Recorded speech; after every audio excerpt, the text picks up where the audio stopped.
Começa agora na Vibe Mundial, o programa da restauração, com Josmar Costa. Shalom, shalom, bem-vindos de volta, bem-vindos à segunda parte do programa, que nós falamos sobre os diversos tipos de judaísmo que existia na época de Yeshua e o judaísmo de Yeshua. Nessa segunda parte nós vamos falar sobre a essência de Yeshua, né? A divindade dele. E eu quero começar com Yohanan, João, versículo 1, capítulo 1, versículo 1. No princípio era a palavra estava com Deus, e a palavra era Deus. Ele estava com Deus no princípio. Todas as coisas vieram à existência por meio dele, e sem ele nada do que foi feito veio a existir. E é sobre isso que a gente vai falar hoje. Pastor Kerston, bem-vindo ao programa novamente, Shalom. né? Shalom, pessoal que não assistiu o primeiro. Quem não assistiu o primeiro, vai lá e assiste de novo. Shalom Adonai, que veio novamente. Shalom, shalom duas vezes, né? Adonai presente no meio da gente e Adonai presente. E eu queria perguntar para o senhor, a divindade de Yeshua. Yeshua realmente é o Messias, certo? Correto. A gente acredita exatamente Sim. nisso. E ele é Deus? Muito excelente pergunta. Hoje no meio messiânico, não só no meio, principalmente no meio judaico-messiânico, existe uma dificuldade muito de se entender o Messias como Deus, porque o próprio judaísmo rabínico, né, ou o proto-rabínico que surgiu através dos tanaítas, né, no século VI, né, depois de Cristo, ele suprimiu esse conceito divinizado do Messias. Sim. No entanto, que se você pega um judaísmo totalmente ultra-ortodoxo, né, você vai pegar o tratado Sanhedrin 38b no Talmud e o tratado Hagigah 14b, onde você vai ver ali os rabinos discutindo, um tal de Rabino Mir, discutindo com o Rabino, no caso que ele chama de Min. Esse termo Min em hebraico significa espécie, né, que seria ou de outra espécie ou herege, né? E esse Rabino Min seria Elisha Ben Abuya, cujo no século II ele subiu, né, aos céus, ele teve um arrebatamento aos céus, junto com o Rabino Akiva, Benzai e Benzoma. E ali eles tiveram a visão de dois poderes no céu. A glória de Deus no seu trono e um ser humano sentado à direita. Diz a história no Talmud que um faleceu, né, que não aguentou. Sim. O outro ficou louco. Akiva não aconteceu nada.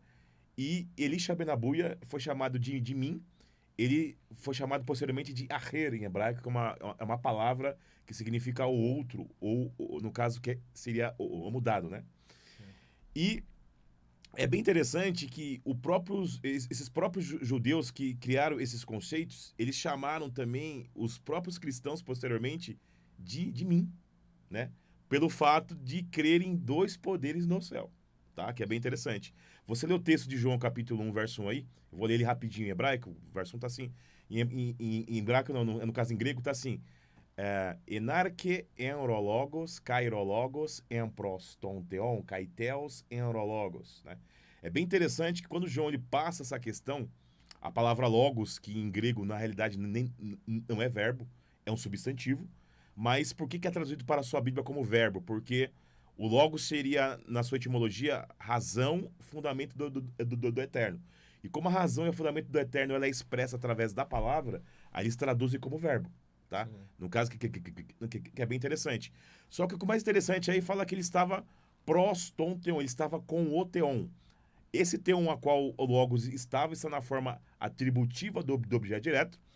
E o logos, como theos, está na forma de sujeito do objeto. Só que é bem interessante que kaiteos en, não tem o artigo. Isso conota que o logos como Deus está na forma o quê? Qualitativa, é um predicado. E um predicado é observado dentro da questão gramatical grega em algo nominativo, né? Ou seja, é como se você, Josmar, nomeasse a sua filha a algo, entende? Sim. Então, ou seja, você vai pegar o testemunho de Jeová, vai traduzir como o verbo era um Deus, né? Nas Bíblias protestantes convencional, o verbo era Deus. Uma tradução totalmente ruim, né? Sim. A tradução mais correta seria assim, o verbo era divino, porque a palavra theos ali como sujeito do objeto direto, na forma qualitativa e nominativa, qualifica que esse Messias era, esse Logos era divino, porque ele foi nomeado pelo Pai como divino, entendeu? Na questão de essência, está na mesma direção. E a direção não é difusão, mas direção que estaria no mesmo objetivo ou propósito, como Adonai falou na outra aula. Sim, então esse Logos, essa divindade foi concedida por Deus. Exatamente. E ele, Emanada. E ele deve submissão ao Deus, né? Sim, não tira os méritos de Jesus se a gente tratar ele como Deus, porque ele é o único sobre a terra que tem a mesma essência do Pai. Sim. Né? E todas as coisas, elas são geradas através da fala do Pai. Sim. O Filho é exatamente a fala do Pai colocando em ordem. Quando eu falei, né, sobre a pessoa ter que imaginar que o Espírito de Deus, ele não tem forma, e outra coisa, ele não cabe dentro das coisas que são criadas, porque ele é muito maior e, né, nada do que se criou, ele pode entrar dentro e, né, ele é sempre maior de tudo aquilo que a gente possa imaginar. Então, se a gente começa a trazer uma proposição assim, de que se Deus ele pensa, a hora que ele fala, né, existiu a vida a partir de um certo momento, ele colocou proposição nas coisas exatamente porque ele criou ordem. A gente vê que o Filho, todas as coisas se fizeram exatamente porque Deus falou. Sim. Foi o Filho criando através da fala do Pai. Muito bom. Né? E aí a gente começa a entender que essas duas figuras, elas sempre trabalharam juntas como se fosse um trono. Por quê? Porque o Pai fala e o Filho é a execução daquilo Sim. que o Pai fala. Instrumento. Sim, tem muitas dúvidas no meio cristão que várias pessoas já me perguntaram sobre isso, muitas pessoas mesmo. Yeshua veio como Deus ou veio como homem? Porque muitas pessoas perguntam sobre Ótima isso. Pergunta. Mas pode explicar para o pessoal. Ele veio 100% homem com 100% autoridade divina. 100% de autoridade, muito bom. Porque a palavra Elohim, em hebraico, ela pode ser autoridade, no plural ou no singular, governante, ou autoridade no plural ou no singular. E Jesus, ele é chamado de Deus porque, como o apóstolo Paulo diz lá em 1 Coríntios, capítulo 15, do verso 24 ao 28, ele recebeu toda a autoridade do seu Pai como para ser o seu porta-voz, o seu instrumento pleno, tá? Para habitar na criação sem consumir a criação viva. Não é assim, dito assim, Antigo Testamento, os profetas, tem alguma parte que fale que o Messias seria Deus? É bem interessante que eu até trouxe um texto que está em Isaías 45, verso 5, que diz assim, eu sou Adonai e fora de mim não há Deus. Sim, né? sim. E é bem interessante que nós temos ali a palavra Ani Adonai, Ve'ein Ot, Ein Zulat Elohim, né? O fora de mim ali, que é bem interessante, é a palavra a palavra Zolat, que vem do verbo zu em hebraico, que é a mesma raiz do verbo emanar. Uhum. Então, o próprio Pai falando assim, eu sou o tetragrama, né? E eu te digo, né? Fora de mim, do meu emanar, não há Elohim. Tá? Então, é bem interessante você entender isso, por quê? Porque ele que condiciona o Filho a ser Deus, da essência dele. Só que é bem interessante que Moisés foi chamado também de Elohim, a Suprema Corte de Israel foi chamada de Elohim, só que dentro de outro contexto. Eles tinham autoridade de Deus para legislar, mas Yeshua, ele seria a própria legislação em forma apalpável. Então, essa seria a diferença. E outra coisa, né? Quando a palavra fala que pela obediência ele adquiriu o direito, aí é que a gente percebe que a ponto de o Pai falar e ele executar, ele jamais poderia não ter cumprido tudo aquilo que, né, que muita gente fala, ele feriu, é por isso que, sim, é loucura. Se for pensar nesse aspecto, ele mesmo não teria a própria essência que ele disse que ele tinha, né? Porque em João 14, ele fala o quê? Que ele é o caminho, a verdade e a vida. Aí é que a gente vê que, assim, ele é a própria vida em nós. Quando nós imaginamos que, assim, pensamos em propósito, Se eu não tiver um propósito na minha vida, né, e isso tinha um judeu que ele passou pelo Holocausto, eu não vou lembrar o nome direito, mas É o Viktor Frankl. Viktor Frankl, que inclusive nas enciclopédias do Senado americano, é o livro que eles mais consultam, né? Que ele fala assim, uma vida sem você dar sentido, ela não é vida e a pessoa não consegue vivê-la. É mais fácil ela sucumbir. E é interessante porque ele foi uma das pessoas mais influentes na psicologia, né? E é verdade, se a gente não der um sentido à vida, a nossa vida é uma busca vazia. Sim. E quando Jesus ele fala que ele é a própria vida em nós, é que aí a gente começa a entender o porquê imagem e semelhança, né? Sim. Porque se nós somos imagem, se eu não pensar que existe um propósito para todas as coisas, eu jamais vou me assemelhar a ele naquilo que eu tenho que fazer. E outra coisa, né? Como eu disse também sobre a vida sem movimento, muitas pessoas ficam esperando em Deus, mas esperando o quê? Porque essa conexão, a gente tem um espírito em nós, que é espírito, né, que veio do eterno, Sim. exatamente para a gente ter essa ligação. Só que Jesus ele teve que ser esse intermediário exatamente porque se criou bloqueios nesse meio caminho, né? Então aí a gente começa a ver que assim, para mim despertar isso de novo é somente através desse que é Mashiach que vai me ensinar a ter proposições de ser de novo uma pessoa justa. Senão, eu não vou entender que o conhecer o fruto do bem e do mal é eu buscar em Cristo exatamente esse discernimento. Muito bom. Sim, Muito sim. bom. Sim. E eu queria acrescentar falar um pouco sobre isso que você mesmo falou. Sobre ser a imagem e semelhança de Deus, né? Tem a ver muito com o Mashiach, né? Uhum. Porque Deus não tem imagem, Sim. né? Deus não tem imagem. Como a gente pode ser imagem de Deus? É bem interessante porque o Mashiach, ele seria o reflexo do Pai de uma forma física. Sim. Então nós somos feitos a imagem e semelhança do Mashiach. Por exemplo, o próprio comentarista Rashi, né, e o próprio Ramban também, ali no Rumash, quando ele faz o comentário sobre façamos o homem que está no plural a nossa imagem conforme a nossa semelhança, né?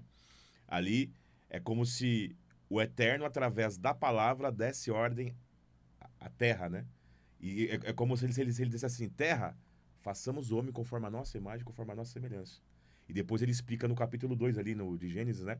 Que o homem foi tirado do pó da terra através da ordem do quê? Da palavra.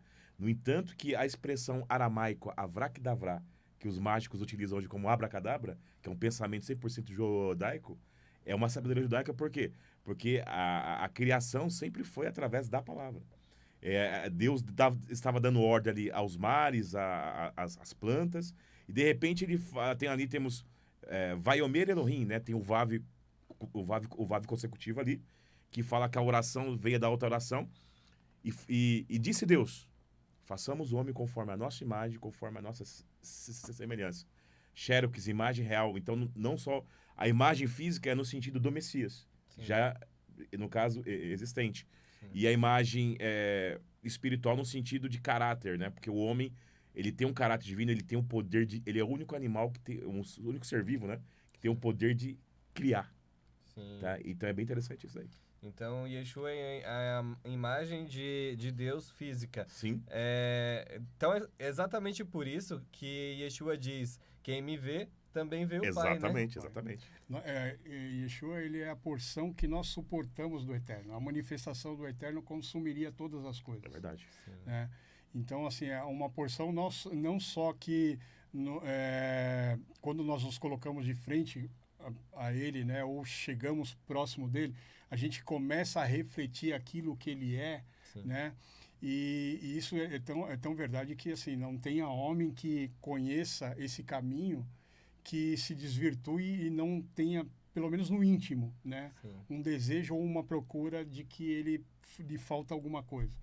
E esses sentidos que a gente fala, ela é uma busca constante através da religião. E o que a gente tem tentado fazer, na verdade, é quebrar alguns paradigmas, porque está se perdida a figura do Mashiach, esse Mashiach que eles aguardavam, que se apresentou na língua deles, exatamente entregando revelações para aquele povo. E aí, por ter se perdido esses conceitos, as religiões hoje se veem no direito de querer muitas vezes usurpar aquilo que foi entregue para eles, né? O que a gente está fazendo aqui de novo não é isso, né? Igual nós íamos falando aqui, começa o mês de Elu, e é tão importante quando a gente tem alguns conceitos, já que a gente vai conhecendo, sobre a história de Ruth e Noemi, né? É que Noemi, ela não tinha direito mais sobre aquilo que ela podia desfrutar na viuvez dela, que ela não tinha mais marido, os filhos dela morreram, né? E aí sobrou para ela uma estrangeira, né, que representava uma pessoa de fora de Israel, uma moabita, que chegou para ela e falou: não, seu Deus é o meu Deus. E aí o conceito de que a gente vê que trouxe um resgatador para ela foi através exatamente de uma figura estrangeira. E a igreja tem essa proposição. Não é que a gente, mas não é trazer um conceito, porque a igreja, lógico, tem a importância dela, igual o pastor Kersto estava mesmo explicando, é uma proposição de levar até o Mashiach e o Mashiach conduzir até o Eterno e colocar esses conceitos de novo naquilo que é importante, porque na linha do tempo a gente enxerga hoje que essa aproximação a esse povo de novo é porque está próximo à vinda dele de novo, né?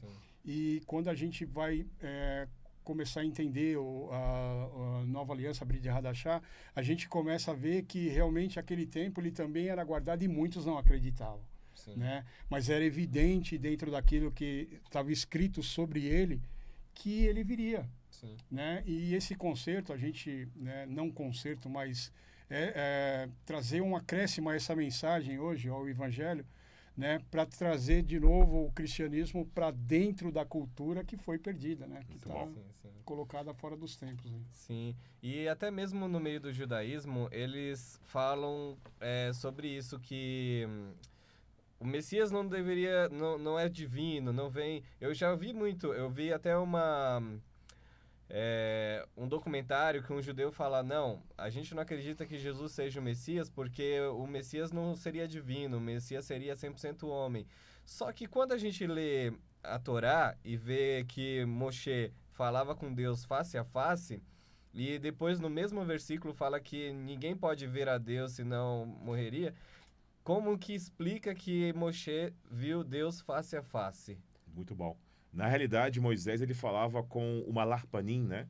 Ou o Metatron, seria algo que é expresso na literatura judaica, que seria o anjo da face do Eterno, que continha 70 vezes o nome de Deus, que era a quantidade das 70 nações existentes na época, né? Sim. E é bem interessante que foi o que eu falei no começo aqui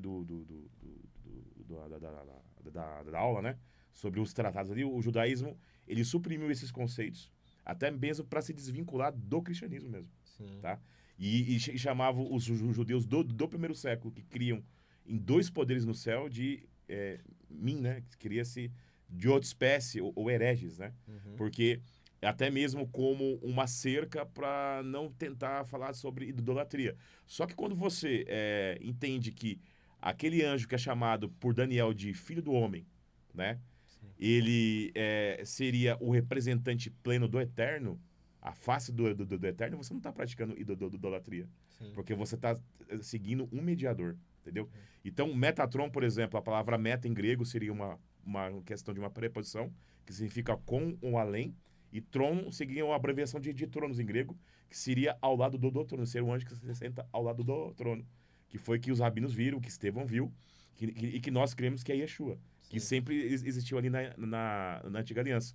Então, por exemplo, você vai ver o tetragrama, vai ter o conceito também de tetragrama Catan e Gadol. Sim. Esse anjo era chamado também na literatura rabínica de tetragrama Catan, né? E você vai ver ali em Gênesis, Êxodo, capítulo 34, verso 5, o tetragrama descendo na nuvem para cobrir Moisés e clamando pelo tetragrama. Sim. É como se o tetragrama Catan chamava pelo tetragrama Gadol, que seria o pai. Entendi. É bem interessante isso. Muito bom, muito bom. E tem Abraão também, que se prostrou diante de um anjo, né? Exatamente. E como que... Ele não foi chamado de herege ou de, por exemplo, ele pecador porque se prostrou diante de um anjo. Ele estaria fazendo ali algum tipo de como é que eu vou dizer? Idolatria? Não. Algum tipo de idolatria. Não, porque ali, na realidade, tinha 2 mensageiros e tinha o próprio Eterno ali. A Torá fala que é o próprio Eterno. Por quê? Em forma de homem. Por quê? Porque ali seria o próprio tetragrama Catan, que seria a prefiguração de Yeshua ali na antiguidade, né? Que representava o Pai em totalidade. É como você, por exemplo, para o Pai entrar na criação, ele tem que se transfigurar. Sim. Ele pode ser em forma de labareda de fogo e também pode ser em forma humana, tá? Sim. Só que vai ter algumas vertentes do judaísmo, mais para a parte da ortodoxia, que não vai interpretar dessa forma.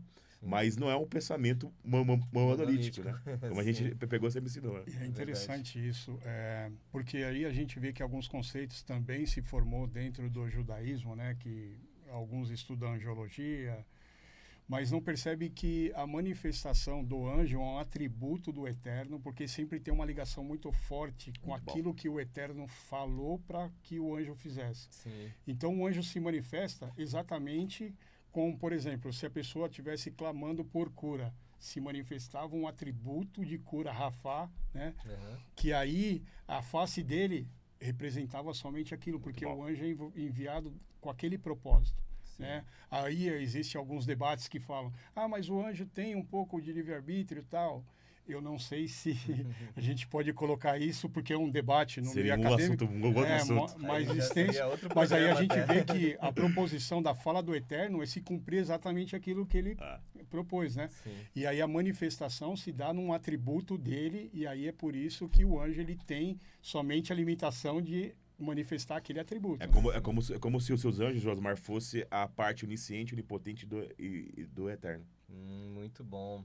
E para encerrar, né, porque já temos pouco tempo para falarmos sobre isso, que eu sei que daria para fazer um programa inteiro só sobre Sim, isso. sim. Mas vamos falar um pouco sobre o que é o Espírito Santo. O Espírito Santo, na realidade, seria a própria força ativa do Eterno. Tá? Mas eu vejo lá na Bíblia que ele é uma pessoa. Ali é uma prefiguração, por quê? Quando você, por exemplo, a palavra espírito em hebraico é sopro, ar ou vento. É como se eu pegasse, eu soprei na minha mão aqui. O sopro não é uma terceira pessoa. É o sopro do pastor Kerston, tá? O sopro do próprio Eterno, entende? Sim. É que quando houve a questão de famílias de textos bíblicos após o exílio babilônico, que eles inverteram o tetragrama por circuloque.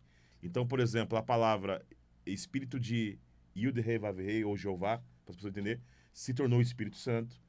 Casa de Yud-Heh Vav-Heh se transformou a casa da santidade. Então, ou seja, a questão de não conhecer a nomenclatura de famílias textuais deu essa perspectiva aí para muitas pessoas. Mas quem estuda mantis teologia e sabe um pouquinho sobre as famílias textuais bíblicas sabe que essa nomenclatura de Espírito Santo no Novo Testamento seria apenas um circuloque do nome do Eterno. Nossa, muito bom, muito bom.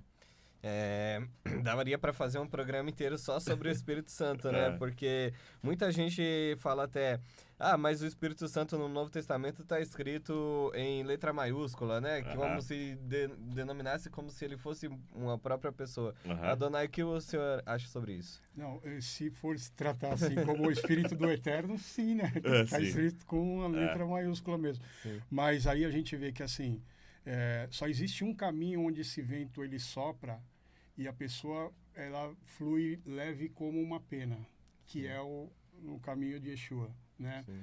E aí a gente percebe que assim a condução desse caminho é que é importante eu entender que os preceitos, os mandamentos, aquilo que o Pai pediu para que nós fizéssemos, quando nós fazemos porque nos tornamos discípulos de Cristo, nós vamos fluir nesse caminho como se o vento, como se fosse um túnel de vento e nós fluíssemos naturalmente, né? Então, o sopro do Eterno seria aquele toque que tem dentro de nós, né? Que fala, temos que ir para esse lado, temos que ir para aquele lado. Aquele é o sopro do Eterno. E o sopro é Espírito de Deus.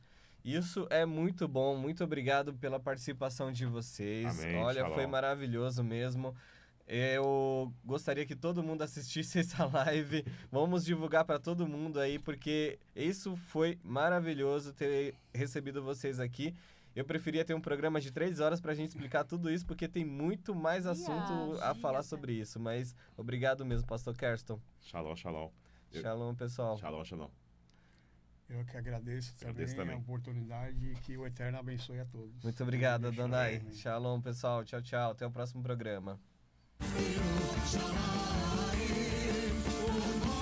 Você acabou de ouvir na